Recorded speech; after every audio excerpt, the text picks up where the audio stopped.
যে প্রজেক্ট,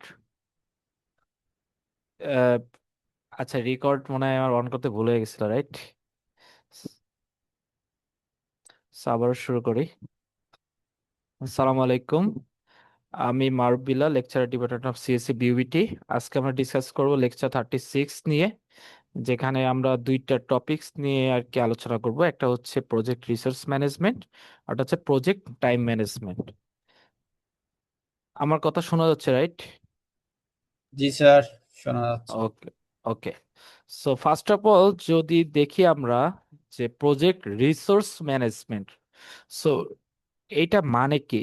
আচ্ছা, রিসোর্স সম্পর্কে তো আমরা বুঝি, তাই না? রিসোর্স মানে কি বলেন তো আপনাদের মতে?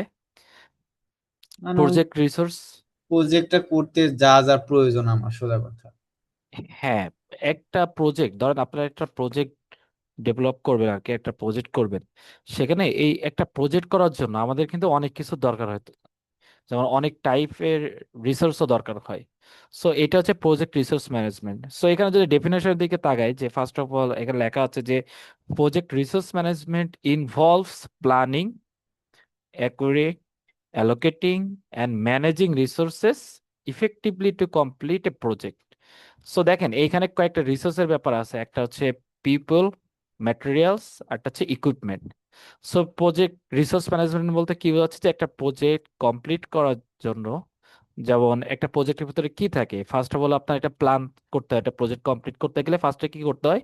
প্ল্যান করতে হয়। প্ল্যানের পরে সেটা নিয়ে কি কি করতে হয়? রিসার্চ করতে হয়, তাই না? তারপরে আমাদের রিসার্চ গুলো কালেক্ট করতে হয়, রিসার্চ কালেক্ট করার পরে তারপরে ইমপ্লিমেন্টেশনে যেতে হয়, তারপরে টেস্টিং এ যেতে হয়। এভাবে স্টেপ বাই স্টেপ আমরা একটা প্রজেক্ট করি আর কি। সেক্ষেত্রে দেখা যাচ্ছে যে খুবই ইম্পর্টেন্ট একটা জিনিস হচ্ছে প্রজেক্ট রিসোর্স। মানে একটা প্রজেক্ট কমপ্লিট করতে গেলে অবশ্যই কিন্তু আমাদের রিসোর্স লাগবে। তো বিভিন্ন টাইপের রিসোর্স হইতে পারে, যেমন পিপল, ম্যান পাওয়ার আর কি, ম্যাটেরিয়ালস হইতে পারে, বিভিন্ন বিভিন্ন ইকুইপমেন্ট হইতে পারে, তাই না? সো এটা আর কি। তো এখান থেকে কিছু কি কম্পোনেন্টস দেওয়া আছে আর কি, যে resource planning. First of all কি আছে, যে identify what resources are needed. মানে আমাদের একটা প্রজেক্ট ধরেন আপনারা আমাদের ইউনিভার্সিটির জন্য একটা সফটওয়্যার বা ওয়েবসাইট বানাবেন। ফার্স্টে কি করতে হবে আপনাদের? যে ফার্স্টে তো অনেক কিছু করা লাগে, যে ফার্স্টে আপনার একটা প্ল্যান থাকতে হবে, তারপরে কি করতে হবে সেটা নিয়ে রিসার্চ করতে হবে, তারপরে কি করতে হবে? রিসোর্স নিয়ে একটা প্ল্যানিং থাকতে হবে, যে রিসোর্সের মধ্যে আপনার কি কি রিসোর্স লাগবে সেগুলো আইডেন্টিফাই করতে হবে। সো এখানে কি বলছে, identify what resources are need. মানে একটা প্রজেক্ট কমপ্লিট করার জন্য আপনার কি কি রিসোর্স লাগবে সেগুলো নিয়েও কিন্তু আপনার একটা প্ল্যান থাকতে হবে, ক্লিয়ার? সো আপনার প্রজেক্টে কি কি রিসোর্স দরকার সেটা কিন্তু আমাদের একটা প্ল্যান থাকতে হবে। তারপরে হচ্ছে যে রিসোর্স অ্যালোকেশন। আমাদের যে যে রিসোর্স দরকার সেই, ধরেন যেমন সেই অ্যাসাইন রিসোর্সেস টু টাস্ক, মানে একটা বিভিন্ন টাস্ক কমপ্লিট করতে গেলে আমাদের যে রিসোর্স গুলো দরকার সেগুলোকে অ্যাসাইন করতে হবে। রিসোর্স ছাড়া কি আপনি কোনো প্রজেক্ট কমপ্লিট করতে পারবেন? কি মনে হয়, পারবেন? না, অবশ্যই না। অবশ্যই না। সো আমাদের কি করতে হবে, ফার্স্টে প্ল্যান করতে হবে যে আমাদের কি কি রিসোর্স লাগবে। দেন আমাদের অ্যালোকেট করতে হবে, যে রিসোর্স গুলো আমাদের লাগবে সেগুলো কি করতে হবে, অ্যালোকেট করতে হবে, সেগুলো অ্যাসাইন করতে হবে বা আনতে হবে আর কি। ঠিক আছে। নেক্সট হচ্ছে টিম ম্যানেজমেন্ট। আপনারা জানেন কি না যে একটা সফটওয়্যার ফার্মে কি, যখন দেখবেন বিভিন্ন সফটওয়্যার ফার্মে যারা সফটওয়্যার বা বানায় আর কি, বিভিন্ন প্রজেক্ট নিয়ে কাজ করে, একটা প্রজেক্টের জন্য কি টিম থাকে না? টিমে অনেক মেম্বার থাকে, মেম্বারদের কি আবার লিডার থাকে, তারপরে ম্যানেজার থাকে। সো এই যে ম্যানেজ করতে হবে টিম পারফরমেন্স অ্যান্ড কমিউনিকেশন আর কি।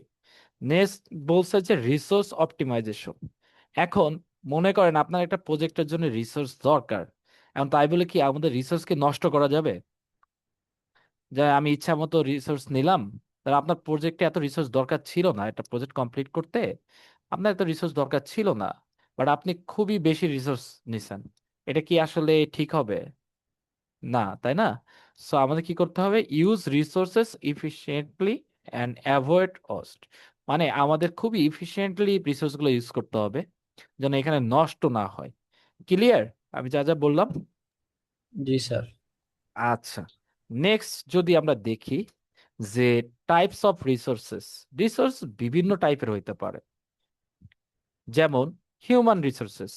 যেমন একটা প্রজেক্ট কমপ্লিট করতে গেলে আপনার সেখানে কি মানুষ দরকার না, হিউম্যান দরকার না? মানে টিম মেম্বার, ম্যানেজার, বিভিন্ন রোলে আর কি লোক দরকার না আপনার? নাকি জি, সবই মেশিনই করে দিবে? না, অবশ্যই আমাকে লোক দরকার। অবশ্যই লোক দরকার, হিউম্যান রিসোর্স দরকার। যেমন হিউম্যান রিসোর্সের মধ্যে কি হইতে পারে? টিম মেম্বার হইতে পারে, ম্যানেজার হইতে পারে, বিভিন্ন কিছু হইতে পারে, তাই না? আচ্ছা, ক্লাসটা রেকর্ড হচ্ছে তাই না? জি স্যার, হচ্ছে। ওকে। Physical resources. নেক্সট যদি বলি যে ফিজিক্যাল রিসোর্সেস, ফিজিক্যাল রিসোর্সেস কি কি? আমার ধরেন একটা প্রজেক্টের জন্য আমার মানুষ আছে, মানে টিম মেম্বার আছে, ম্যানেজার আছে, বিভিন্ন রোলে আর কি মেম্বার আছে। এখন এরপরে দরকার ফিজিক্যাল রিসোর্সেস। ফিজিক্যাল রিসোর্স মানে কি? আপনি একটা প্রজেক্ট করবেন, আপনি কি মেশিং বা টুলস, বিভিন্ন, এই যে যেমন পিসি, ডেস্কটপ বা ল্যাপটপ বা বিভিন্ন টুলস বা বিভিন্ন সফটওয়্যার, এগুলো ছাড়া কি আপনি কি একটা প্রজেক্ট কমপ্লিট করতে পারবেন? এগুলোও দরকার না? যদি একটা ওয়েবসাইটের কথা বলি, তাহলে কি আপনাকে একটা ল্যাপটপ দরকার না? বা ডেস্কটপ দরকার না? তার বিভিন্ন টুলস দরকার আছে কিনা? এগুলোকে আমরা বলতেছি ফিজিক্যাল রিসোর্সেস। আর দেন হচ্ছে ফিনান্সিয়াল রিসোর্সেস, যেটা মোস্ট ইম্পর্টেন্ট একটা রিসোর্সেস। আপনার সবই আছে, ম্যান পাওয়ারও আছে, মনে করেন মেশিং বা টুলস, এগুলো সবই আছে, কিন্তু যদি টাকা না থাকে, তাহলে কি আপনি এই প্রজেক্টটাকে কমপ্লিট করতে পারবেন? না, অবশ্যই না। অবশ্যই না। সো ফার্স্ট অফ অল আপনাকে কি দরকার এখানে? টাকাও দরকার, মানে একটা বাজেটও দরকার। একটা প্রজেক্ট কমপ্লিট করতে গেলে আপনার কিন্তু একটা বাজেটও দরকার, এটা কিন্তু মোস্ট ইম্পর্টেন্ট একটা জিনিস। সো আমরা যদি দেখি যে রিসোর্স বিভিন্ন রকম, যদি এটা রিপিট করি, একটা হচ্ছে হিউম্যান রিসোর্স, আরটা হইতে পারে ফিজিক্যাল রিসোর্স, আরটা হইতে পারে কি ফিনান্সিয়াল রিসোর্সেস। আচ্ছা, এখন যদি এখানে আমরা এক্সাম্পলের কথা বলি, যেমন একটা in a software project developers, developers বলেন তো এখানে কোন টাইপের রিসোর্স? এই যে ডেভেলপার্স, এটা কোন টাইপের রিসোর্স? হিউম্যান। হিউম্যান। আর ল্যাপটপ যাবে ফিজিক্যালের ভিতরে, আর বাজেট যে টাকা পয়সা, এগুলো ফিনান্সিয়াল রিসোর্সের ভিতরে ফিনান্সিয়াল। পড়বে, তাই না? সো এতটুকু ক্লিয়ার কোনা যে আমরা এর আগে কি দেখলাম, যে প্রজেক্ট, একটা প্রজেক্ট কমপ্লিট করতে গেলে ফার্স্টে কি করতে হয়? ধরেন আপনি একটা ওয়েবসাইট বানাবেন, ফার্স্টে আপনার কি দরকার? একটা প্ল্যান দরকার, তারপরে ওয়েবসাইটটা নিয়ে রিসার্চ করা দরকার, দেন হচ্ছে আপনার ইমপ্লিমেন্টেশনে যাইতে হবে। কিন্তু ইমপ্লিমেন্টেশন যাওয়ার আগে আপনাকে কিন্তু রিসোর্স লাগবে। রিসোর্স লাগবে না? লাগবে। তারপরে সেটা আপনি টেস্ট করবেন, তারপর ইনস্টল করবেন, বা সেটাকে আবার অবজার্ভ করবেন, ঠিক আছে? এটা আর কি। সো প্রজেক্টের এই যেটা টাইমলাইন, এর ভিতরে কিন্তু এই যে স্টেপ বাই স্টেপ, এর ভিতরে রিসোর্স একটা খুবই মোস্ট ইম্পর্টেন্ট একটা জিনিস। ওকে। সো এরপরে আমরা যদি দেখি যে আর একটা খুবই গুরুত্বপূর্ণ জিনিস হচ্ছে প্রজেক্ট টাইম ম্যানেজমেন্ট। মনে করেন আপনাকে একটা প্রজেক্ট দেওয়া হয়েছে, আপনি প্রজেক্টটা নিছেন, মানে আপনাকে যদি কোনো টাইম লাইন না দেয়, এই প্রজেক্টের থেকে কি ভালো কিছু আশা করা যায়? যদি আপনাকে একটা টাইম লাইন বেঁধে না দেয় যে এতদিনের মধ্যে প্রজেক্ট দিতে হবে, এরকম কি? না। অবশ্যই দিবে। ধরেন আপনি এটা প্রজেক্ট নিছেন, দিয়ে বছরকে বছর আপনি কাজে লাগাচ্ছেন, বছরকে বছর আর কি করতেছেন, এই প্রজেক্ট কি আসলে দিন শেষে ক্লায়েন্ট নিবে? নিবে না, তাই না? সো একটা প্রজেক্টের কি অবশ্যই টাইম ম্যানেজমেন্ট থাকতে হবে, মানে টাইমটাকে কিভাবে ইফিশিয়েন্টলি ম্যানেজ করা যায়, ঠিক আছে? যেমন এটার যদি আমরা ডেফিনেশন দেখি, এখানে বলতেছে project time management ensures that the project is completed within the schedule time. মানে কি বলতেছে? Project time management ensures that the project is completed within the schedule time. মানে আপনাকে যখন একটা প্রজেক্ট অ্যাসাইন করা হবে, অবশ্যই আপনার সাথে সাথে একটা কিন্তু টাইমও বেঁধে দেওয়া হবে, তাই না? So project time management ensure করে যে এই প্রজেক্টটা যেন ওই শিডিউল, যে টাইমটা বেঁধে দিবে, ওই টাইমের মধ্যেও যেন কমপ্লিট হয়। ক্লিয়ার? আচ্ছা, এটা বুঝছেন কি না যে টাইম ম্যানেজমেন্টটা কেন দরকার? যে আপনাকে একটা জি টাইম স্যার। দিল, আচ্ছা একটা ক্লায়েন্ট ধর আপনাকে কি করলো, আপনাকে টাইম দিল 1 মাস, আর আপনি ধরেন টাইম লাগালেন 2 মাস, ওই ক্লায়েন্ট কি এখানে খুশি হবে? ওই প্রজেক্ট কেউ নিতে চাবে পরে? ওর জন্য এটা লস না? সো আপনাকে এই যে টাইমের মধ্যে কিভাবে শেষ করা যায়, এটা হচ্ছে টাইম ম্যানেজমেন্ট, এটা ইনশিওর করে। সো টাইম ম্যানেজমেন্টটা আমাকে শিখতে হবে, যে শিডিউল, যে ধরেন সাপোজ 1 মাস টাইম দিছে, 1 মাস টাইমের ভিতরে কিভাবে এই প্রজেক্টটা শেষ করা যায়। সো এখানে কিছু জিনিস যদি আমরা দেখি, ফার্স্ট অফ অল হচ্ছে টাস্ক ডেফিনেশন। আচ্ছা, ধরেন আপনার একটা প্রজেক্ট করতে হবে, কিন্তু এই প্রজেক্টের তো অনেক কাজ, মানে অনেক কাজ থাকে একটা প্রজেক্টের ভিতরে। সো ধরেন একটা ওয়েবসাইট বানাবেন, ওয়েবসাইট তো বললাম আর হয়ে গেল এমন না, তাই না? সো এটা কি করতে হবে, একটা প্রজেক্টকে প্রথমে break project into smaller activities, মানে এটাকে ছোট ছোট ভাগে ভাগ করতে হবে, কাজগুলোকে ছোট ছোট আকারে ভাগ করতে হবে। ঠিক আছে? এটা প্রজেক্টে অনেক অনেক কাজ থাকে, সো কাজগুলোকে কি করতে হবে, ছোট ছোট আকারে কি করতে হবে, ভাগ করতে হবে। দেন বলছে অ্যাক্টিভিটি সিকোয়েন্সিং, মানে কি, ডিসাইড অর্ডার অফ টাস্ক। আপনারা এই যে ছোট ছোট যে টাস্ক বা অ্যাক্টিভিটিতে ভাগ করলেন, এখন এইগুলাকে কি করতে হবে, সাজাইতে হবে অর্ডার আকারে। এখন মনে করেন আপনি একটা প্রজেক্টের ভিতরে কি, প্ল্যানিংও কিন্তু একটা প্রজেক্টের ভিতরে পড়ে, রিসার্চও কিন্তু প্রজেক্টের ভিতরে পড়ে, ইমপ্লিমেন্টেশনও কিন্তু প্রজেক্টের ভিতরে পড়ে। এখন আপনি কি সবার আগে ইমপ্লিমেন্ট করতে পারবেন? রিসার্চ বা প্ল্যান না করে কি সবার আগে ইমপ্লিমেন্ট করতে পারবেন? না। আপনি ডিরেক্টলি কি কোডে চলে যাবেন? ধরেন একটা বলছে আপনাকে ওয়েবসাইট বানাইতে, আপনি অত কিছু শুনলেন না, ডিরেক্টলি কোড করা শুরু করলেন। কিন্তু আপনাকে কি আগে তো বুঝতে হবে যে আমি কি ওয়েবসাইট বানাবো, এটা কিভাবে বানালে এটা আরো ইফিশিয়েন্ট হবে, এটা সুন্দর হবে, এটা, তাই না? সো আমাকে তো আগে ওইগুলো ডিসাইড করতে হবে, তাই না? সো এখানে অর্ডারটা আমাদের একটু ঠিক করে নিতে হবে যে কোনটার আগে কোন কাজটা করলে আমার জন্য বেটার। যেমন আমি যদি বলি, ফার্স্ট অফ অল যদি আমাকে একটা ওয়েবসাইট বানাইতে দেয়, আমি কি করব? সবার আগে সবার আগে আমি কি করব, এটা প্ল্যান করব, তাই না? দেন আমি কি করব, প্ল্যান করার পরে আমি ঠিক করব, মানে আমি প্ল্যান করলাম, প্ল্যানের পরে আমি কি করব, যে এটা নিয়ে একটু রিসার্চ করব, যে ওয়েবসাইট এই টাইপের আর কোনো ওয়েবসাইট আছে কিনা, যদি থাকে তাহলে ওইখানে কি কি ফিচার আছে, আমি আরো কি কি ফিচার অ্যাড করলে এটা আরো ইফিশিয়েন্ট হবে, আরো সুন্দর হবে, তাই না? এভাবে আমি চিন্তা করবো না, এটা রিসার্চ করব না, রিসার্চ করব। দেন আমরা ধরেন ইমপ্লিমেন্টেশনে চলে যাব, তারপরে আমরা কোড করা শুরু করবো, ইমপ্লিমেন্ট করলাম আর কি ওয়েবসাইট। তারপরে আমরা কি, ওয়েবসাইটটাকে আমার টেস্ট করতে হবে না? ধরেন এই ওয়েবসাইটে ইউজার প্যানেল আছে, সেখানে ধরেন লগ ইন অপশন আছে, তার মানে কি ইউজার আইডি বা পাসওয়ার্ড অপশন আছে, এগুলোকে আমাকে ঠিকঠাক কাজ করতেছে কিনা এগুলো টেস্ট করতে হবে না, করতে হবে কিনা? তারপরে যদি সবকিছু ঠিকঠাক থাকে তাহলে আমি ডেলিভারি দিতে পারবো, তাই তো? এখন সবার আগে কি আমি হচ্ছে ওই ইউজার নেম পাসওয়ার্ড দিয়ে আগে কি টেস্ট করতে পারবো, বা আগে প্ল্যান না করে আগে কি ইমপ্লিমেন্টেশন করতে পারবো? পারবো না। সো ফার্স্ট অফ অল আমাকে কি দরকার এখানে, ডিসাইড অর্ডার অফ টাস্ক, যে আমরা ছোট ছোট একটা পুরো প্রজেক্টকে যে ছোট ছোট ভাগে ভাগ করলাম, সেগুলো অর্ডার আকারে সাজাইতে হবে। ক্লিয়ার? আচ্ছা, নেক্সট হচ্ছে টাইম এস্টিমেশন। টাইম এস্টিমেশন কি? টাইম এস্টিমেশন হচ্ছে estimate how long is task takes. এখন ধরেন আপনাকে প্রজেক্ট দিছে যে এটা করতে হবে 1 মাসের মধ্যে, আর আপনি প্ল্যান করলেন, প্ল্যান করতে চলে গেল আপনার 1 সপ্তাহ 7 দিন, পরে মনে করেন হচ্ছে রিসার্চ রিসার্চ করতে চলে গেল 14 দিন, তাহলে আপনার কয়দিন চলে গেল, 7 আর 14 কয়দিন শেষ, 21 দিন শেষ না? 21 দিন, হ্যাঁ। আপনার টাইম দিছিল 1 মাস, কিন্তু আপনার এখনো কিন্তু মেন একটা কাজ বাকি, সেটা হচ্ছে ইমপ্লিমেন্টেশন, এই যে কোড করে মেনলি যেখানে বানাইতে হবে। এখন আপনি যদি রিসার্চ, আহার, প্ল্যানিং এইগুলাই যদি আপনি 21 দিন নষ্ট করে ফেলেন, 4 ভাগে 3 ভাগ শেষ করে ফেলেন, তাহলে কি এই প্রজেক্ট আপনি মনে হয় টাইম মতো শেষ করতে পারবেন? না। না। তার মানে আপনাকে estimate how long is takes, এটা একটা ইস্টিমেট, একটা টাইম ধরে নিতে হতো, যে এটার জন্য এত, এটা ফুললি প্রথম থেকে এটা প্ল্যান করা উচিত ছিল। যেমন আমি রিসার্চ করব 2 দিনে, সরি প্ল্যান করব 2 দিনের ভিতরে, তারপরে আরো 3 দিনের ভিতরে 3 দিন আমি রিসার্চ করব, তারপরে এই 2 সপ্তাহ মিলে আমি ইমপ্লিমেন্টেশন করব, তারপরে এই 5 দিন আমি টেস্টিং করব, তারপরে এই কয়দিনে যদি সমস্যা থাকে ঠিক করব, বাগমাগ থাকলে না হলে কি ডেলিভারি দিয়ে দিব। সো এই যে টাইম, এই যে ছোট ছোট ভাগে ভাগ করলেন, এগুলো যে কি করে টাইমও অ্যাসাইন করতে হবে, যে এস্টিমেট কত টাইম লাগতে পারে। ঠিক আছে? তারপরে হচ্ছে শিডিউল ডেভেলপমেন্ট, এই যে টাইম অ্যাসাইন করবেন, এই যে টাইমটা ঠিক করবেন, এইখানে হেল্প করার জন্য যে জিনিসটা লাগবে সেটা হচ্ছে ক্রিয়েট টাইমলাইন। যে একটা ওয়ে আছে গ্যান্ট চার্ট, আপনারা গ্যান্ট চার্টের কথা কি আগে শুনছেন? গ্যান্ট চার্ট, হ্যাঁ। আচ্ছা, খুবই এই হ্যাঁ, গ্যান্ট চার্টটা আপনাদেরকে হেল্প করবে। কি করতে হেল্প করবে?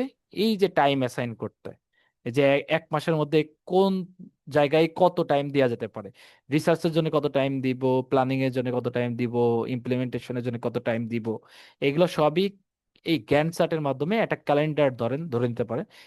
এটার মাধ্যমে আমরা ঠিক করে রাখতে পারি, ঠিক আছে। নেক্সট হচ্ছে time control, monitor and adjust schedule. এখন আপনি একটা প্ল্যান করলেন, প্ল্যান করে আপনি আপনার মতো করেই যাচ্ছেন।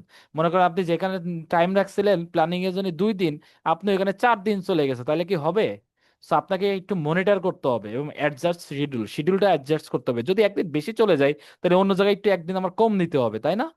ধরেন আমার প্ল্যানিং এ 1 দিন 2 দিন বেশি চলে গেছে, তাহলে রিসার্চে বা একটু ডেভেলপমেন্টে ওইখান থেকে আমার টাইমটাকে কমাই নিতে হবে, তাই না? সো এভাবে মনিটর এবং শিডিউলটা কি করতে হবে, অ্যাডজাস্ট করতে হবে। ক্লিয়ার? প্রজেক্ট টাইম ম্যানেজমেন্ট বলতে কি বোঝাচ্ছি, ক্লিয়ার কিনা? ওকে, জি স্যার। আমরা তাহলে সামনে যাই। এখানে প্রজেক্ট টাইম ম্যানেজমেন্টের ভিতরে কয়েকটা মনে করেন টুলস এন্ড টেকনিক আছে। একটা হচ্ছে গ্যান্ট চার্ট, যেটা আমরা ইনশাল্লাহ পরের স্লাইডে দেখব। তারপর একটা আছে ক্রিটিক্যাল পাথ মেথড, যেটা সিএমপি বলে। আর হচ্ছে পিইআরটি, যেটা হচ্ছে programme evaluation review technique. So এই টুলস বা টেকনিক গুলো আমাদের এই প্রজেক্টে যে টাইম ম্যানেজমেন্ট এটাকে হেল্প করে, ঠিক আছে। সো গ্যান্ট চার্টটা ইনশাল্লাহ আমরা নেক্সট স্লাইডে দেখবো আর কি। সো এখানে এক্সাম্পল আকারে দিছে যে setting deadlines for design, development and testing phases in a project. এই আমরা যা যা ডিসকাস করলাম সেগুলোর কথাই মূলত এখানে বলছে। ক্লিয়ার? জি স্যার। আচ্ছা, সো নেক্সট আমরা চলে যাই গ্যান্ট চার্ট নিয়ে। মনে করেন আপনি একটা ওয়েবসাইট বানাবেন, যেটা আমরা প্রথম থেকেই বলতেছি যে এক্সাম্পলটার কথা। সো এই ওয়েবসাইট বানানোর জন্য দেখেন আমরা এটা একটা গ্যান্ট চার্ট হইতে পারে। সো গ্যান্ট চার্ট দেখেন এখানে, এটা 19 সালের একটা দেওয়া আছে, জানুয়ারি 19 থেকে জুলাই 19 পর্যন্ত, প্রায় 6 মাস টাইম দিছে, তাই না? 6 মাস তো নাকি? আচ্ছা, দেখতে পাচ্ছেন, হ্যাঁ। বুঝছেন কিনা? 6 মাস টাইম দিছে। এখন এই 6 মাস টাইম আমি কিভাবে কাজে লাগাইতে পারি? আমার কি কি আছে, যেমন প্ল্যান করতে হবে, তারপরে ওই জিনিসটা ওই ওয়েবসাইটটা নিয়ে রিসার্চ করতে হবে যে ওয়েবসাইটটা কেমন কি হবে, তারপরে এটাকে ডিজাইন করতে হবে, তারপরে ইমপ্লিমেন্টেশন করতে হবে, তারপরে ফলো আপ করতে হবে আর কি। তো ফার্স্ট অফ অল দেখেন, আমি যদি জানুয়ারির এই যে মাঝামাঝি জানুয়ারি এইখান থেকে শুরু করে মার্চের এই পর্যন্ত মাঝামাঝি পর্যন্ত আমি প্ল্যানিং এর জন্য টাইম রাখলাম, ঠিক আছে। এখন আমি যদি মনে করেন এই প্ল্যানিং যেখানে শেষ হয়েছে এইখান থেকে যদি এখন আমি রিসার্চ করা শুরু করতাম, তাহলে আমার জন্য টাইম অনেক কম হয়ে যেত না? আমি জানুয়ারির লাস্টের থেকে ফেব্রুয়ারি প্রথম উইক পর্যন্ত দেখেন, দেখা যাচ্ছে, দেখেন জানুয়ারি এইখান থেকে ফেব্রুয়ারি এই পর্যন্ত, দেখেন আমি কি করতে পারতেছি যে একটু হলেও এই যে এতটুকু কিছু না কিছু তো আমি প্ল্যান করে ফেলছি, তাই না? প্ল্যান করার পরে তার মানে আমি যতটুকু প্ল্যান করছি এইখান থেকে কি আমি রিসার্চটা শুরু করে দিতে পারি না প্যারালালি ওই জিনিসটা নিয়ে? হ্যাঁ। আচ্ছা, পাশাপাশি দেখেন প্যারালালি আমার প্ল্যানিংও চলতেছে, আবার কি চলতেছে, রিসার্চটাও চলতেছে। এক পর্যায়ে যেয়ে দেখেন প্ল্যানিংটা কিন্তু আর নাই, আমার প্ল্যান শেষ। কিন্তু তার হয়তো বা 1 2 দিন আরো কিছুদিন আমি একটু রিসার্চটা হালকা আর একটু বাড়াইছি। তো আরো কয়েকদিন আমি একটু রিসার্চটা করছি আর কি। কিন্তু আপনি যদি এই রিসার্চ শেষ হওয়ার পরে যদি ডিজাইন শুরু করেন, তাহলে কিন্তু আপনার টাইম অনেক মানে দেরি হয়ে গেল, তাই না? সো আপনার প্ল্যানিং অনেকটাই তো এখানে হয়ে গেছে, রিসার্চও অনেকটাই করে ফেলছেন এখানে। সো পাশাপাশি এইখানে রিসার্চের পাশাপাশি যতটুকু আপনি রিসার্চ করে যতটুকু আইডিয়া পাইছেন, সো ততটুকু ডিজাইন করা শুরু করে দিতে পারেন না এখান থেকে? সো দেখেন মার্চের প্রথম উইক থেকে কি করছে, ডিজাইনটা করা শুরু করছে। এখন ডিজাইন করতে করতে এখন যদি আমি যদি মনে করেন ডিজাইন শেষ হওয়ার পরে যদি ইমপ্লিমেন্টেশন কোডে যায়, তাহলে তো আমার লেট হয়ে যাবে, তাই না? তো মোটামুটি একটা ডিজাইন এই স্টেজে এসে মোটামুটি ডিজাইন চলে আসছে, তাই না? হয়তো ইন্টারফেসে খুব আউটলুকটা খুব ভালো এখনো হয় নাই, বাট কিছু না কিছু তো এই যে ডিজাইনের লাস্ট পর্যায়ে যে অনেকটাই তো একটা সুন্দর একটা ইন্টারফেস দাঁড়ায় গেছে, তাই না? সো আমরা এইখান থেকে কি এই যে ধরেন ইউজার প্যানেলের কাজগুলো, লগ ইনের কাজগুলো শুরু করে দিতে পারি কিনা? সো আমরা এখান থেকে কিন্তু প্যারালালি ইমপ্লিমেন্টেশনের কাজও কি করতে পারি, শুরু করতে পারি। এখানে ধরেন ডিজাইনের কাজ শেষ, এরপরে আমরা একটা লং একটা টাইম এপ্রিলের প্রথম উইক থেকে দেখেন একবার ইমপ্লিমেন্টেশন চলতেছে, কোড চলতেছে। And এই পর্যায়ে যাওয়ার পরে ধরেন জুনের মাঝামাঝি যাওয়ার পর্যায়ে দেখতেছেন যে যে ইমপ্লিমেন্টেশনও আমার 70% বা 60% হয়ে গেছে। ধরেন আপনার ইউজার প্যানেলের লগ ইন, সাইন আপের কাজ হয়ে গেছে, তারপরে আরো বিভিন্ন বিভিন্ন নেভিগেশন বারে কাজ হয়ে গেছে। সো আপনারা এইখান থেকে তাহলে কি প্যারালালি ফলো আপটা বা টেস্টিংটা চালাইতে পারেন না? তারপরে আমার এক পর্যায়ে যে ইমপ্লিমেন্টেশন কি হচ্ছে শেষ হয়ে যাচ্ছে, দেন আমরা কি করতেছি, এই যে ফলো আপটা একবারে লাস্টে যে শেষ হচ্ছে। মানে তার মানে গাইডলাইনটা বুঝলেন কিনা, ক্লিয়ার কিনা, বুঝছেন যে এই যে গ্যান্ট জি চার্টটা জি কিভাবে স্যার। হেল্প করতেছে আমারে? দেখেন আমাকে পুরো টাইমটা কিন্তু ভাগ, এই যে বিভিন্ন এই যে স্টেপ বাই স্টেপ কিন্তু আমরা টাইমটাকে ভাগ করতে পারতেছি। ঠিক আছে, সো এটা হচ্ছে আপনার গ্যান্ট চার্টে আমার এভাবে হেল্প করবে। ওকে, নেক্সট যদি আমরা যাই,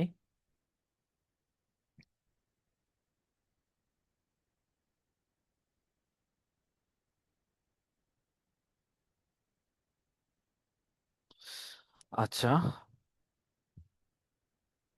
দেখেন এই দুইটার ভিতরে আমরা একটা এখানে ডিফারেন্স দেখাইছি। ফার্স্ট অফ অল একটা হচ্ছে রিসোর্স ভার্সেস টাইম ম্যানেজমেন্ট। আমরা তো দুইটা জিনিসই শিখলাম তাই না, একটা হচ্ছে রিসোর্স ম্যানেজমেন্ট আর একটা time management. So resource management mainly focus করে হচ্ছে হু বা হোয়াট। মানে রিসোর্স ম্যানেজমেন্ট কি, হু, হু মানে কি মানুষ বুঝাচ্ছি তাই না, বা কে বুঝাচ্ছি তাই না, আর হোয়াট আমাদের কি দরকার এগুলোর প্রতি ফোকাস করে। আর টাইম ম্যানেজমেন্ট মূলত হোয়েন, মানে আসলে এই যে টাইম, হোয়েন দিয়ে তো টাইম বোঝায় তাই না, যে কখন শেষ হবে, কখন এটা করব, তাই না, এই টাইপের জিনিসটাকে ফোকাস করে। তারপরে যদি বলি যে রিসোর্স ম্যানেজমেন্টের ক্ষেত্রে দেখেন ম্যানেজেস পিপুল অ্যান্ড ম্যাটেরিয়ালস, কি কি ম্যানেজ করে, পিপুল অ্যান্ড ম্যাটেরিয়ালস। বাট টাইম ম্যানেজমেন্টে ম্যানেজ করে জাস্ট শিডিউলটা। ক্লিয়ার? তারপরে হচ্ছে রিসোর্স ম্যানেজমেন্ট ইনশিওর করে efficient use of resource. Mainly আমাদের এইটাই তো ফাইনালি আমার এটা দরকার রিসোর্স ম্যানেজমেন্টে, যে ইফিশিয়েন্টলি রিসোর্স ইউজ হচ্ছে কিনা, মানে রিসোর্স নষ্ট করা যাবে না। আর টাইম ম্যানেজমেন্ট আমার দরকার কি, যে ঠিকঠাক টাইমলি আমি প্রজেক্টটা কমপ্লিট করতে পারতেছি কিনা। এইটা তো টাইম ম্যানেজমেন্টের মেন টার্গেট তাই না। So resource manager main target কি, যে ইফিশিয়েন্টলি আমরা হচ্ছে রিসোর্স ইউজ করতে পারতেছি কিনা। আর টাইম ম্যানেজমেন্টের যদি গোল বলি, মেন টার্গেটটা হচ্ছে যে টাইমলি আমরা প্রজেক্টটা শেষ করতে পারতেছি কিনা। ঠিক আছে, আর কোনো সমস্যা আছে এখানে? আমরা তাহলে যাই, আগাই, সামনে যাই। আমাদের মোটামুটি একটা ধারণা আসছে তাই না রিসোর্স ম্যানেজমেন্ট আর টাইম ম্যানেজমেন্ট নিয়ে। এতটুকুর ভিতরে যদি কোশ্চেন না থাকে তাহলে আমরা একটু সামনে কিছু কোশ্চেন সলভ করব, যেহেতু আমাদের টাইমও খুব বেশি নাই। সো তাহলে কি আমরা জি আগাবো স্যার। সামনে? জি স্যার। ওকে, সো এইখানে একটা কোশ্চেন আছে দেখেন, যে which of the following is an appropriate matrix for programme quality in a software development project. কি বলছে, which of the following is an appropriate matrix for programme quality in a software development project. মানে একটা সফটওয়্যারের quality maintain করার জন্য এখানে কোনটা বেশি দরকার, কোনটা important. First of all option কি দিছে দেখেন তো, বাজেটেড প্ল্যানিং, মানে প্ল্যানিং বাজেটে প্ল্যান করা আর কি, এটা একটা অপশন দিচ্ছে। রিটার্ন অন ইনভেস্টমেন্ট, ইনভেস্টমেন্টের একটা বিষয় উঠাই ধরছে যে এটার সাথে সফটওয়্যার কোয়ালিটি মানে খুব বেশি মানে নির্ভর করে কিনা। তারপরে বলছে ডেলিভারি ডেট, এটার উপরেও একটা ধরছে যে ডেলিভারি ডেট বা number time of management. Bug হইতে পারে নাকি? তারপরে বলছে নাম্বার অফ আইডেন্টিফাইড বাগস। এখন দেখেন আমি যদি বলি যে একটা সফটওয়্যারের কোয়ালিটি, তাই না, একটা সফটওয়্যারের কোয়ালিটি কিসের উপরে মেইনলি ডিপেন্ড করে? হ্যাঁ, budget of planning, return on investment, delivery date, এগুলো ঠিক আছে, যে আমার হুম। একটা সফটওয়্যারের জন্য বাজেটও দরকার। বাজেটের সাথে তো কোয়ালিটির খুব বেশি কিন্তু করে না ফার্স্ট অফ অল তাই না। তারপরে যদি বলি রিটার্ন অন ইনভেস্টমেন্ট, হ্যাঁ টাকা পয়সারও দরকার, ইনভেস্টমেন্টও দরকার, ঠিক আছে। আহ কিন্তু এরপরে আসছে যে ডেলিভারি ডেট, হ্যাঁ মানে টাইম ম্যানেজমেন্টও দরকার। বাট লাস্টে বলছে নাম্বার অফ আইডেন্টিফাইড বাগস। আপনার ধরেন বাজেটও আছে, আপনার ইনভেস্টমেন্টও আছে, আপনার ডেলিভারিও ঠিকঠাক হয়েছে, বাট আপনার সফটওয়্যারে অনেক বাগ আছে। আপনার এই সফটওয়্যারে কি কোয়ালিটি ঠিক থাকবে? আপনারাই বলেন। আপনি মনে করেন অনেক আপনার বাজেট আছে, আপনি টাইমলি ডেলিভারি দিচ্ছেন, আপনার ইনভেস্টমেন্টও আছে, বাট আপনার সফটওয়্যারে অনেক বাগ আছে। এই সফটওয়্যার নিয়ে কি কোন, এই সফটওয়্যার যদি কেউ ইউজ করতে যায় তখন কি ও কিন্তু এইসব আর দেখবে? ও কি দেখবে আপনার সফটওয়্যারে কত বাজেট ছিল, বা আপনার এখানে কত ইনভেস্টমেন্ট বা ডেলিভারি ডেট কত ছিল? ওইগুলো কি আমি ইউজার, অ্যাজ এ ইউজার হিসেবে আমি দেখবো? বলেন তো, এগুলো দেখবো? না। আমরা দেখবো যে সফটওয়্যার স্মুথলি চলতেছে কিনা, যে বাগ ফ্রি কিনা, ঠিক আছে, নাম্বার অফ আইডেন্টিফাইড বাগস, মানে বাগস নাই এমন, মানে বাগ থাকা যাবে না, তাই না? বাগ থাকলে কিন্তু ঝামেলা। আচ্ছা, সো অ্যান্সারটা এখানে কি দিছে দেখি। সো অ্যান্সার যদি দেখি এখানে বলতেছে ডি, আপনারা যেটা বলছেন এইটাই, তাই না? তারপরে এক্সপ্লেনেশনে বলতেছে কি দেখেন, program quality in a software development project is usually measured by how well the software works, মানে একটা সফটওয়্যার কত সুন্দরভাবে কাজ করে, তাই না? তারপরে বলতেছে and how many defects it has, মানে এখানে কোনো ডিফেক্টস আছে কিনা। পরে বলতেছে number of identified বাগস directly reflects software quality, মানে এই যে যত বেশি বাগ তত বেশি, এই যে fewer bugs equal to higher quality, মানে বাগ যত বেশি কোয়ালিটি তত কম, বাগ যত কম কোয়ালিটি তত বেশি, তাই না? নেক্সট, আমরা যদি বলি কেন অন্যগুলা ইনকারেক্ট হলো, তাই না? আমরা বলতে পারেন স্যার তাদের অন্যগুলো তো কারেক্ট হতে পারতো। দেখেন বাজেটেড প্ল্যানিং, এটা আসলে কস্টের সাথে related to cost not quality. এটা আসলে এই বাজেটেড প্ল্যানিং এটা আসলে কোয়ালিটির সাথে রিলেটেড না, এটা আসলে কস্টের সাথে রিলেটেড। তবে রিটার্ন অন ইনভেস্টমেন্ট, এটাও কি relates to business value, return কতটা ইনভেস্ট হয়েছে কি হয় নাই, এটা মেইনলি বিজনেসের উপর ডিপেন্ড করে, তাই না, বিজনেস ভ্যালুর উপরে। আর যদি বলি ডেলিভারি ডেট, এটা আসলে টাইম শিডিউল বা যে কত টাইমে শিডিউল, এটা আসলে কোয়ালিটির সাথে এগুলো আসলে ওইভাবে রিলেটেড না। ঠিক আছে, এই জন্য আমরা বাদ বাকি ওইগুলো কি কি করি নাই, চুজ করি নাই। ক্লিয়ার? জি আচ্ছা, স্যার। সো আমরা তাহলে কি করতে পারি, পরের কোশ্চেনটা দেখি, তাই না? পরের কোশ্চেনটা কি বলছে দেখা যাচ্ছে?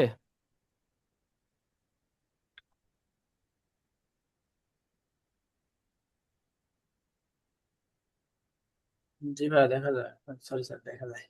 হ্যাঁ, আচ্ছা,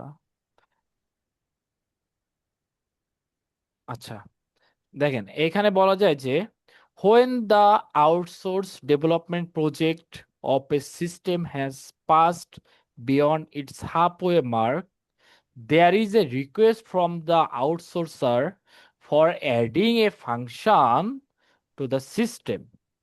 Which of the following is the most appropriate action of the project manager? কোশ্চেনটা বুঝছেন কিনা? আপনি মনে করেন আপনি প্রজেক্ট করতেছেন, করতে করতে কত টাইম চলে গেছেন, হাফ ওয়ে, মানে অর্ধেক মতো, প্রায় অর্ধেক রাস্তা পর্যন্ত চলে গেছেন, মানে টাইম লাইন পর্যন্ত চলে গেছেন। তখন ক্লায়েন্ট থেকে একটা রিকোয়েস্ট আসছে ফ্রম দ্য আউটসোর্সার, যে for adding A function to the system. হঠাৎ করে ধরেন আপনি একটা ওয়েবসাইট বানাচ্ছেন, মাঝামাঝি চলে গেছেন, কাজ মাঝামাঝি, হঠাৎ করে একদিন বলতেছে কি ক্লায়েন্ট থেকে যে এইখানে আরেকটা অপশন অ্যাড করতে হবে, বা একটা বার, নেভিগেশন বার, একটা বাটন অ্যাড করতে হবে, নতুন করে একটা ফাংশন অ্যাড করতে হবে, ঠিক আছে? এখন which of the following is the most appropriate action of the project manager? তখন আপনি অ্যাজ এ প্রজেক্ট ম্যানেজার হিসেবে আপনার কোনটা, মানে কি করা ঠিক হবে? ফার্স্ট কি বলছে, accept the request and securing the budget and staff members, মানে ফার্স্টে বলছে কি ও রিকোয়েস্ট করার সাথে সাথে আপনি ওই কি করবেন, ওই ফাংশন বললো যে এই ফাংশনটা অ্যাড করো, আপনি সাথে সাথে কি করলেন, অ্যাকসেপ্ট করে নিলেন। এটা ঠিক হবে কিনা, এটা একটা বিষয়, যে accept the request and securing the budget and staff members. Clear? আচ্ছা, 2 নম্বরে বলতেছে decline the request by explaining that changes uh, halfway mark are generally not accepted. আপনি কি করলেন, ও রিকোয়েস্ট করার সাথে সাথে কি করেন, ডিক্লাইন করে দিলেন, তাহলে দূর আমি পারবো না, ঠিক আছে, কারণ এখন অর্ধেক চলে গেছে, আমি এটা এখন আর অ্যাকসেপ্ট করতে পারবো না, ঠিক আছে। 3 নম্বরটা কি বলছে, taking into account the impact on the cost and schedule, মানে আপনি কি করবেন, এটা চিন্তা করবেন, ওইটা দেখবেন, ও যে ইসের এটাই কথা হবে। বলছে, হ্যাঁ ও যে ফাংশনের কথা বলছে, ওই ফাংশন অ্যাড করলে আপনার কস্টের উপরে কোনো প্রভাব পড়বে কিনা, টাইম আবার বেড়ে যাবে কিনা, তাই না? টাইমের উপর ইফেক্ট করবে কিনা, মানে আপনার যে প্রজেক্টের তো একটা বাজেট ছিল, বাজেটের মধ্যে পারবেন কিনা, বা আপনার তো একটা টাইম শিডিউল ছিল ধরেন 1 মাস, 1 মাসের মধ্যে শেষ হবে কিনা, কারণ ওই নতুন ফাংশন অ্যাড করতে গেলে তো আবার টাইম লাগবে, তাই না? যে আসলে পারবেন কিনা, following the procedure of change management, and then follow করা আর কি, যে এটা করা যাবে কিনা। আচ্ছা, লাস্টে বলছে quickly updating the baseline of scope since only the positive scope will be affected, মানে কুইকলি আপডেট করে দিতে বলতেছে। এখন আপনাদের কি মনে হয় এর ভিতরে কোনটা আসলে এটার সাথে যায়, মানে কোনটা করা উচিত আমাদের অ্যাজ এ প্রজেক্ট ম্যানেজার হিসেবে, বলেন তো? সি। আচ্ছা, সি। সি না? আচ্ছা, কেন সি, এটা একটু দেখি আমরা। আসলে অ্যান্সার কি আসলে সি হবে, না কেন সি, এটা একটু দেখা উচিত, তাই না? হ্যাঁ, অ্যান্সার সি। যদি সি হয়, ফার্স্ট অফ অল বলছে in project management specially after the halfway point, মানে অর্ধেক যাওয়ার পরে any new request must go through a formal change management process. অবশ্যই কিন্তু যে রিকোয়েস্টটা আসতেছে এটা গো থ্রু করতে হবে একটা ফর্মাল চেঞ্জ ম্যানেজমেন্ট প্রসেসের মাধ্যমে। যেমন আমার কি করতে হবে, অ্যানালাইজ করতে হবে impact on cost time and scope, যেটা আমরা অলরেডি এখানে বলছি, তাই না? যে এটার যখন আমরা এই যে যখন এই যে নতুন এই ফাংশনটা অ্যাড করবো, তারপর আমার কস্টের উপরে কোনো ইমপ্যাক্ট পড়বে কিনা, টাইম বা স্কোপের উপরে কোনো ইমপ্যাক্ট পড়বে কিনা। ক্লিয়ার? নেক্সট আমাদের ইভালুয়েট রিস্ক, যে এই ফাংশনটা যদি অ্যাড করি আমার এখানে কোনো রিস্ক থাকতেছে কিনা, এটা তো আমাদের একটু দেখতে হবে, তাই না? তাহলে যারা পুরো সিস্টেমটাই এখন উল্টাপাল্টা হয়ে গেল, তাহলে সমস্যা না? একটা ফাংশন অ্যাড করতে যে যদি আগের সব কাজ উল্টাপাল্টা হয়ে যায়, পুরো সিস্টেমটা আপনার যদি যা একটা ওয়ার্কফ্লোতে আগাচ্ছিলেন টাইম নাই, সেটা যদি উল্টাপাল্টা হয়ে যায় তাহলে সমস্যা না? আচ্ছা, এটা কি বলছে, ইভালুয়েটিং রিস্ক। আচ্ছা, সো নেক্সট বলছে, এটা বুঝছেন এই দুইটা, যে getting proper approvals before implementation, মানে আপনার ইমপ্লিমেন্ট করার আগে কিন্তু আপনি আপনি ধরেন আপনার ম্যানেজার থেকে আপনাকে ধরেন এই যে আসছে একটা রিকোয়েস্ট আসছে, আপনি আপনার উপরস্থ যে কর্মকর্তা বা ম্যানেজার তার থেকে কোনো অ্যাপ্রুভাল নিলেন না, না নিয়ে ডিরেক্টলি আপনি ইমপ্লিমেন্ট করে দেওয়া শুরু করলেন। এখন যদি বাই চান্স যদি কোনো সমস্যা হয়, দায়ভার কে, আপনার না? আপনার থেকে তো তার তো এক্সপিরিয়েন্স একটু হলেও হয়তো বা বেশি হইতে পারে, তাই না? হয়তো বা সে কিন্তু একটা এখানে কোনো আইডিয়া বা দিতে পারবে যে তোমার এটা ঠিক হবে কি হবে না। সো উপরস্থ কারোর থেকে কি অবশ্যই কি অ্যাপ্রুভাল নিতে হবে, গেটিং প্রপার অ্যাপ্রুভাল নিতে হবে বিফোর ইমপ্লিমেন্টেশন। ইমপ্লিমেন্টেশনের আগে অবশ্যই কিন্তু অ্যাপ্রুভাল নিয়ে নিতে হবে। ঠিক আছে? আচ্ছা, নেক্সট, কেন অন্যগুলো ঠিক হলো না? ফার্স্ট অফ অল যদি প্রথমটা দেখি, অ্যাকসেপ্টিং ইমিডিয়েটলি, যদি আপনি ফার্স্টেই অ্যাকসেপ্ট করে নেন, কি বললেন, প্রথমে আপনি অ্যাকসেপ্ট করে নিলেন, বলার সাথে সাথে বললেন, যে বললো হ্যাঁ এখানে একটা ফাংশন অ্যাড করতে হবে, আপনি বললেন হ্যাঁ ঠিক আছে, তাহলে এইটা কি রিস্কি হবে না? আপনি অ্যানালাইসিস করেন নাই কিন্তু আপনি ডিরেক্টলি অ্যাড করে দিচ্ছেন, এটা কি রিস্ক হইতে পারে না, ঝামেলা হইতে পারে না? পারে। সো এটা আমরা এই জন্য অ্যালাউ করতেছি, মানে অ্যাপ্রিপেট সলিউশন না। 2 নম্বর হচ্ছে ডিরেক্টলি ডিক্লাইনিং, আপনি যদি বলার সাথে সাথে আপনি বলে দিলেন মুখের উপরে না, যে না আমি পারবো না, এটা করতে পারবো না, এটা কি আসলে ঠিক হবে? না। এটা কিন্তু অনেক সময় ঝামেলা হবে। এটা কি not flexible, ignores valid changes, দেখা যাচ্ছে আসলে ওই চেঞ্জটা দরকার ছিল, যে ফাংশনটা অ্যাড করতে চাচ্ছে এটা আসলে খুবই ইম্পর্টেন্ট জিনিস ছিল, আপনি কিন্তু কিছুই শুনলেন না, শোনার সাথে ডিরেক্টলি কি করলেন, ডিক্লাইন করে দিলেন। এটা কিন্তু আসলে সমস্যা হয়ে গেল না? দেখা গেল ওই জিনিসটা খুবই ইম্পর্টেন্ট ছিল, তাহলে কিন্তু আপনার এই পুরো কাজটাই দেখা গেল নষ্ট হয়ে গেছে। তারপরে যদি বলি ডি নম্বরটা কেন নয়, আপডেটিং স্কোপ বেসলাইন কুইকলি, এটা হচ্ছে রং, মাস্ট অ্যানালাইজ ফুল ইমপ্যাক্ট ফার্স্ট। যেখানে বলছে যে এটা রং, কারণ কি মাস্ট অ্যানালাইজ করতে হবে যে পুরা প্রজেক্টের উপরে কোনো ইমপ্যাক্ট পড়বে কিনা, পুরা প্রজেক্টের উপরে, এগুলোতে আমাদের কি করতে হবে, একটু অ্যানালাইজ করতে হবে। ক্লিয়ার? সেই কোশ্চেনটা বুঝছেন কিনা? জি স্যার। আচ্ছা, যদি বুঝে থাকেন নেক্সট। তাহলে মনে হয় আমরা নেক্সট কোশ্চেনে চলে যাই নাকি? আর 2টা কোশ্চেন আছে, দিয়ে মোটামুটি আমাদের ক্লাস ইনশাল্লাহ শেষ হয়ে যাবে। এত তাড়াতাড়ি? তাড়াতাড়ি না, অলরেডি 1 ঘন্টা হইতে গেছে। মানে আমাদের এই লেকচারটা 1 ঘন্টার, মানে আমার আমার আর কি। এরপর আরেকটা স্যার আপনাদের নেওয়ার কথা, আরেকটা লেকচার, ঠিক আছে? নর্মালি মানে অন্য স্যাররা 2টা লেকচার একসাথে দেয়, বাট আমি একটা একটা জাস্ট অন লেকচার দিব, ঠিক আছে? বুঝছেন? জি স্যার। ওকে। ওকে। এই জন্য আপনাদের কাছে মনে হচ্ছে তাড়াতাড়ি। হ্যাঁ, প্রত্যেকদিন অনেক বেশি সময় ক্লাস হয় তো। হ্যাঁ হ্যাঁ। এরপরে ওই যে আরেকজন স্যার ক্লাস নেবে, এই জন্য দুইটা মিলে ধরেন সেমই হয়ে যাবে আশা করি। আচ্ছা, নেক্সট হচ্ছে আহ, এখানে একটা কোশ্চেন আছে, দেখেন কি বলছে, যে which of the following is the appropriate explanation of a master schedule in a system development project, where process from requirement definition to installation are perform. এখানে কি বলছে, আপনার বুঝছেন মানে কোশ্চেনটা পড়ে কিছু? প্রসেসের ডেফিনেশন, রিকোয়ারমেন্ট ডেফিনেশন এগুলা হয়ে গেছে, তার পরবর্তীতে ওগুলা করতে কত সময় লাগবে আমার কি? ডেফিনেশন টু ইনস্টলেশন, হ্যাঁ, এটুকু হয়ে ডেফিনেশন গেছে। থেকে মানে একদম প্রথম পর্যায়ে ডেফিনেশন, তাই না? হ্যাঁ। আর ইনস্টলেশন ও কোন আচ্ছা, পর্যায়ে? শেষ, আচ্ছা ইনস্টল মানে শুরু থেকে শেষ একদম পর্যন্ত শুরু থেকে শেষ। কত সময় আমরা কি লাগাচ্ছে? প্রথমে প্ল্যান করি না ডেফিনেশন, হুম। আর A সবার schedule. লাস্টে ইনস্টল করি, সফটওয়্যারটা ঠিক আছে ইনস্টল করতে পারেন। ক্লিয়ার? হুম। আচ্ছা। A so schedule that describe detail এইখানে activity. অনেকগুলো অপশন দেওয়া আছে। সো অনেকগুলো অপশনের মধ্যে ফার্স্ট অফ অল যে অপশনটা সেটা হচ্ছে কি বলছে, যে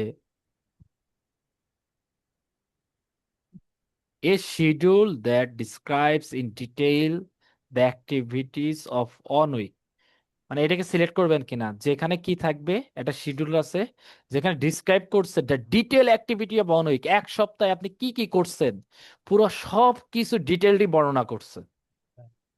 ঠিক আছে? আচ্ছা, 2 নম্বর বলতেছে কি, এ কি শিডিউল হবে দ্যাট ভাই? Describes the activity of on day, the start না, and end time of the activities and the person in charge, মানে এইটা কি বলছে, এটা এক সপ্তাহের জিনিস ডিটেইলে কি বর্ণনা করতেছিল। আর এখানে কি বলতেছে, পুরা একদিন। প্রতিটা সিঙ্গেল ডে বর্ণনা করবে। এটা কি আরো আরো অনেক ডিটেল বর্ণনা করতেছে না? হুম। আগে তো এক সপ্তাহ একসাথে করতেছিল, এখন প্রতিদিন বর্ণনা করতেছে। আরো ডিটেলস হয়ে যাচ্ছে না?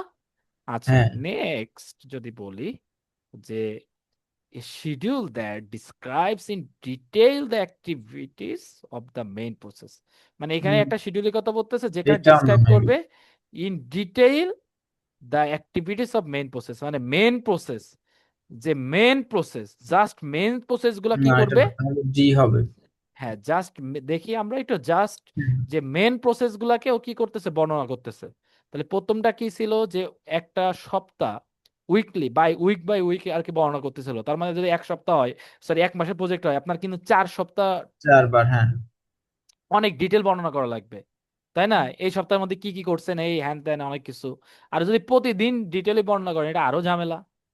আর এখানে বলছে কি, যে শুধু মেইন জিনিসগুলাকে বর্ণনা করবেন। আর এখানে বলছে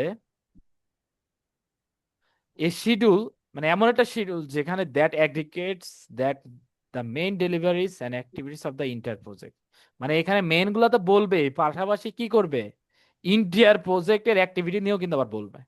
হুম। ঠিক আছে? হুম। এখন আপনাদের এইখানে একটা কনফিউশন আছে, যে এই দুইটা হওয়ার সম্ভাবনা কম, যে নাই, হ্যাঁ। এইটা হবে নাকি এটা নাকি হবে, হ্যাঁ। এইটা হবে। এইটা কিন্তু একটা কনফিউশন থেকেই হ্যাঁ, যায়। প্রথমে ভাবছিলাম আমি সি, পরে দেখলাম হ্যাঁ, আসলে ডি হবে। এখন এইটাই কিন্তু একটা কম্বিনেশন, দেখবেন যে কোশ্চেন গুলো এরকমই হয়, তাই না? সো এটা একটা মানে একটা কনফিউশন তৈরি হয় এখানে। সো আমরা আসলে দেখি যে কি হইতে পারে। মনে করেন জি। অ্যান্সার বলতেছে ডি। কেন D? A master schedule provides a high level overview of the inter project, মানে এটা এটা। একটা শিডিউল আর কি, মাস্টার শিডিউল বলতেছি, যার মধ্যে কি কি লেখা থাকবে তাই। It includes major delivery deliverables, মানে এর ভিতরে কি কি থাকা উচিত, তারপরে কি মাইলস্টোন গুলো থাকা উচিত, তাই না? তারপরে মেইন ফেসেস গুলো থাকা উচিত।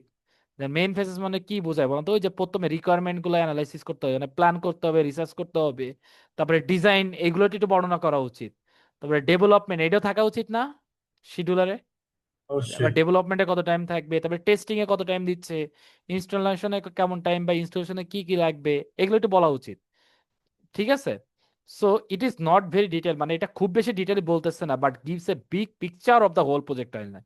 কিন্তু এই জিনিসটুকু কিন্তু আপনার পুরা প্রজেক্টের কিন্তু একটা ধারণা দিয়ে দিচ্ছে, তাই না? এই জিনিসগুলা। আচ্ছা, কেন বাকিগুলা ইনকারেক্ট, এটা খুবই দরকার। উইকলি ডিটেল প্ল্যান, আমি যদি উইকলি বলতে চাই, এইটা একটা টাইম, আপনি যদি একটা গ্যান চার্টের মতো একটা বানাইতে চান উইক বাই উইক, এই উইকে আমি কি করব, এই উইকে কি করব, এভাবে যদি বানাইতে চান, দেখেন এটা খুব বেশি ডিটেল হয়ে যায় না?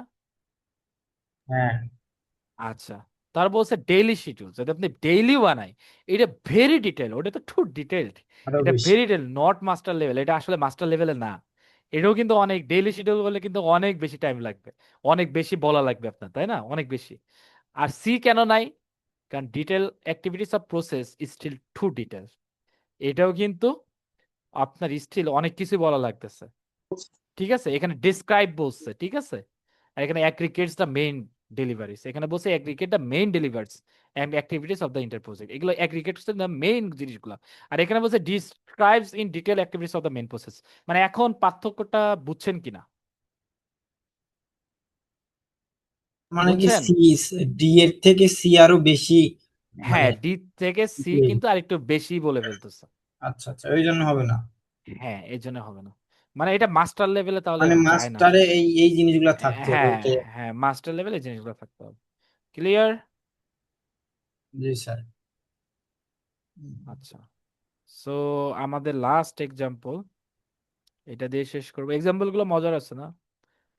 এটা অনেক মজার একটা এক্সাম্পল, এটা দিয়ে শেষ করবো ইনশাল্লাহ। দেখছি। এক্সাম্পলটা কি বলছে, এটা খুবই মজার একটা example.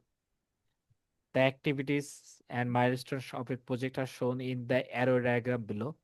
Which of the following is an appropriate description of the project if the duration of activity B is increased by 5 days? মনে করেন এইখানে একটা, মনে করেন এইখান থেকে প্রজেক্ট শুরু হচ্ছে আর কি, আর শেষ হচ্ছে কোথায়? এইখানে। এইখানে। এখানে দেখেন, এখানে বলছে অ্যাক্টিভিটি নেম, উপরে আছে অ্যাক্টিভিটি নেম, আর নিচে আছে কি নাম্বার অফ ডেজ, কতদিন লাগবে। আর অ্যারো চিহ্ন, এটা ডামি অ্যাক্টিভিটি, এটা সামথিং, এই যে অ্যারে গুলো দিয়ে অ্যাক্টিভিটি বোঝাচ্ছি আমরা। সো এই যে এ অ্যাক্টিভিটির জন্য, এই যে এ অ্যাক্টিভিটি ওর জন্য টাইম লাগতেছে কয়দিন? 10 দিন। বি অ্যাক্টিভিটির জন্য টাইম লাগবে কয়দিন? 5 দিন। এফ অ্যাক্টিভিটির জন্য টাইম লাগবে কয়দিন? 20 দিন। এইচ অ্যাক্টিভিটির জন্য টাইম লাগবে কয়দিন? 15 দিন। সো আমি যদি মনে করেন এই যে এইখান থেকে এই লাইনটা ফলো করি, যে এই এই লাইনটা, এই এইভাবে আমি প্রজেক্টটা শেষ করে দিব, মানে স্টার্ট থেকে আমি এইভাবে কি করব, প্রজেক্টটা শেষ করব। বুঝছেন কি না? হ্যাঁ, যে আমি এইখান থেকে এইভাবে এই লাইন দিয়ে প্রজেক্টটা শেষ করে দিব, তাহলে আমার কেমন টাইম লাগতেছে? এটা পাঁচ একটা দিন বিষয়। বেশি। যেমন কেমন টাইম লাগবে একটু দেখেন তো। এটা উত্তর হবে আই থিংক বি। আচ্ছা দেখেন, এখানে কি বলছে, দ্য আচ্ছা earliest start time of activity is delayed by, মানে এখানে কিন্তু আরেকটা ব্যাপার আছে, কোশ্চেনে বলছে যে আচ্ছা। এটা তো নর্মাল লাগতেছে, কিন্তু কোশ্চেনে আবার বলছে যে if the duration of activity B is increased by 5 days, মানে মানে বি, বি 10 হবে তো। হ্যাঁ হ্যাঁ, বি ফাইভ 10 আছে হবে। না, হ্যাঁ হুম। ফাইভ আছে না, এই ফাইভটা যদি 10 বানাই দিই তাহলে কোনো ইমপ্যাক্ট ফেলবে কিনা এগুলোর উপরে। কেস আমি বাই এই অপশন গুলাতে পরে যাই, এখানে অপশন দিছে the earliest by start time of activities is delayed by 5 days, মানে আরো 5 দিন পিছিয়ে যাবে, তাই না? তবে হুম। The latest start of time activity F is delayed by 5 days, এখনো 5 দিন পিছিয়ে যাচ্ছে। The project minimum completion time does not change, মানে এটা এখানে সত্যি আবার হবে। বলছে যে কোনো চেঞ্জ হবে না, স্যার এটা তাই না? ডি হইতে পারে। আচ্ছা, আটটা বলছে দ্য আর না, প্রজেক্ট মিনিমাম এখানে কমপ্লিশন আরেকটা টাইম জিনিস ইজ আছে, ইনক্রিজ বি বাই তে ফাইভ কনফিউজ ডেজ আছেন।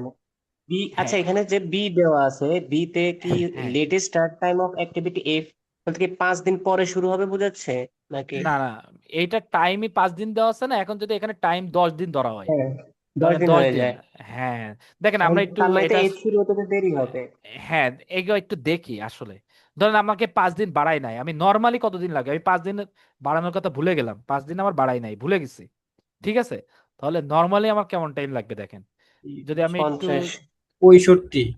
আচ্ছা এখানে একটু দেখেন তো, যে এ, বি, এফ, এইচ, একটু দেখেন এ, একটু খেয়াল করেন এ, A B F B, H, A B F H, তাহলে এফ, 35, এইচ, 50, 10, 15, 50, 35, 40, 50। 50 দিন লাগতেছে। হুম এবার আরেকটা যে ওয়ে আছে, এটাতে একটা ওয়ে, আরেকটা হুম ওয়ে কি বলেন তো?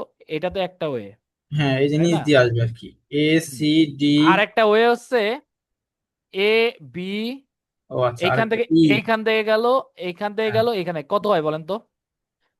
15, 25, 10, 15, 40, 55। 25, 30, 40, 50, 55, 55। আগেরটা ছিল কত? 50, আগেরটা 50, আর এটা একটা 55, 55। আর নিচেরটা সরি, আসবে আচ্ছা এটা হচ্ছে 35, 55। আচ্ছা, আর 50, এইবার আর 65, একটা আছে সি ডি জি এইচ, তাহলে কত হয়? 65, 65, 10, হ্যাঁ, 35, 40, 50, 60, 65। এখানে বলেন তো ক্রিটিক্যাল পাথ কোনটা, মানে কোনটায় সবচেয়ে বেশি টাইম লাগতেছে? 65। এইটাই, তাই না? এটা হ্যাঁ, এইখানে কি আমি কি বিট টাইম কি বাড়াইছিলাম? না, তার মানে আমার কিন্তু এই প্রজেক্ট কমপ্লিট করতে গেলে আপনার কত টাইম লাগবে বলেন তো? অ্যাট লিস্ট at least 65, 65 লাগবেই। মানে ঠিক আছে, এক এইবার আমরা বির মান বাড়াই দিই। বির মান এখন আমরা ধরবো কত? 10। হুম, এখন তাহলে ক্রিটিক্যাল পাথ ক্যালকুলেশন করেন। চেঞ্জ হবে। হ্যাঁ, এবার একটু চিন্তা করেন তো,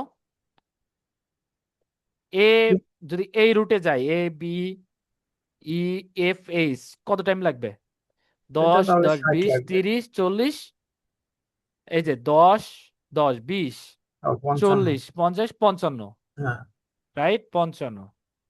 আচ্ছা, নেক্সট এ বি মানে 20 আর 10 কত? 30, হুম, 40, 45, 60। 50, 60, কত হচ্ছে? এটা 60, আর নিচেরটা 65 হবে। 60।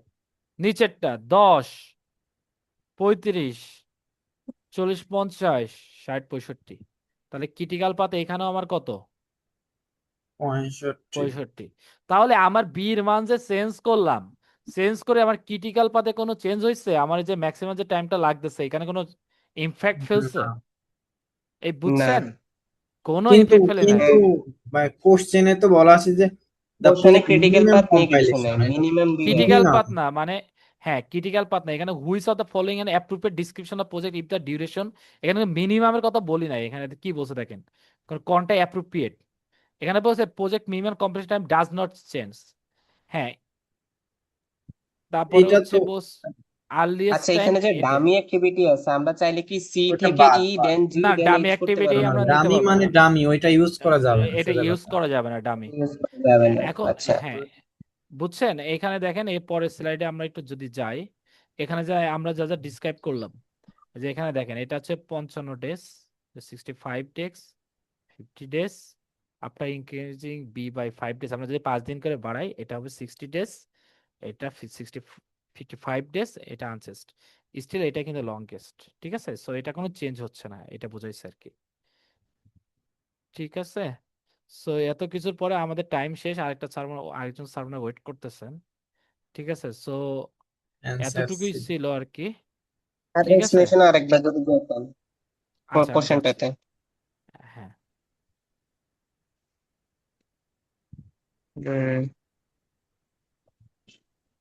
দেখেন। ঠিক আছে, ওকে স্যার। ঠিক আছে, তাহলে আমরা শেষ করতে পারি, রাইট? হ্যাঁ, জি স্যার। শেষ করে দিবা? ওকে, ওভারঅল এই পর্যন্তই। সো আমরা তাহলে,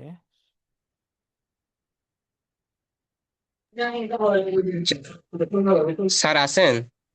হ্যাঁ হ্যাঁ বলেন। মিনিমাম কমপ্লিশন টাইমটা কি ক্রিটিক্যাল পাথই বুঝাচ্ছে? হ্যাঁ, ওইখানে মিনিমাম বলতে ওইখানে হচ্ছে আমরা ক্রিটিক্যাল পার্টটাকে দেখতেছি আর কি, যে ওইখানে কোনো চেঞ্জ হচ্ছে কিনা। ক্রিটিক্যাল পাথ যেটা আছে ওইটাই একটা ওই হ্যাঁ, প্রজেক্টটা শেষ মানে হওয়ার জন্য এইখানে, মিনিমাম হ্যাঁ সময় লাগবে। এইখানে কারণটা হচ্ছে কি, বি কিন্তু ক্রিটিক্যাল পাথের ভিতরে পড়ে না, দেখছেন? ক্রিটিক্যাল পাথ কিন্তু নিচেতে চলে গেছে, কিন্তু ওই জন্য বি যেহেতু নাই, এই জন্য কোনো চেঞ্জই নাই এর ভিতরে। ঠিক আছে, এই যে কোনো চেঞ্জ হবে না আর কি। আচ্ছা, সো আমরা রেকর্ডটা স্টপ করতে পারি। রেকর্ড অন করছিলেন না? হ্যাঁ হ্যাঁ, রেকর্ড চালু আছে তো, এখনো হচ্ছে। ঠিক আছে, তাহলে আমরা স্টপ করে দিই, হ্যাঁ।